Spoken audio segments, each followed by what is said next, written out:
Adventures of Emera the Curious Fairy. Once upon a time, in the heart of a sparkling forest called Silverloon, lived a little fairy named Emera. Her wings shimmered like morning light, and she always wore a green dress made of soft leaves. Emera wasn't the biggest or the fastest fairy, but she had one very special gift, a boundless curiosity. She wanted to learn everything: why ladybugs had spots, how stars twinkled, and why flowers closed at night. She asked so many questions that the other fairies often chuckled and said, "Oh, Emera, you're more curious than a squirrel in school." But that never discouraged her. Usually, butterflies danced around the flowers like colorful ribbons. One morning, while flying to gather golden pollen, Emera noticed something strange. There were no butterflies in the enchanted clearing. Worried, Emera flew to visit the wise old owl. Lady Oma,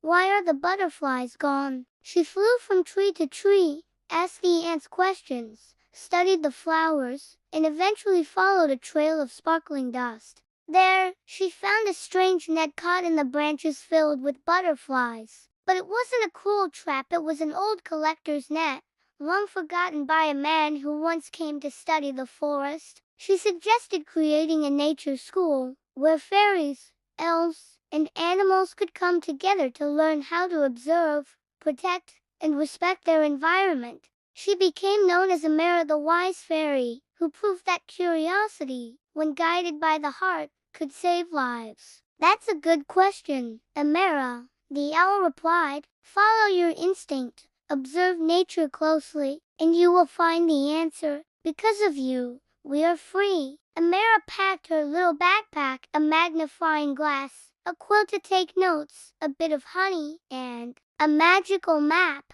One of them, a large blue butterfly named Azar, landed on her shoulder and said, the trail led her to the Whispering River. The butterflies were alive, but trapped. With patience and care, Emera gently cut the net using sharp-edged leaves and helped each butterfly fly free. "Thank you, curious little fairy." Back at the village, Emera told everyone what she had seen and learned. From that day on, Emera was no longer just the curious fairy. Moral of the story: curiosity is a precious gift. By asking questions and observing the world, we learn how to understand it better, and how to protect it.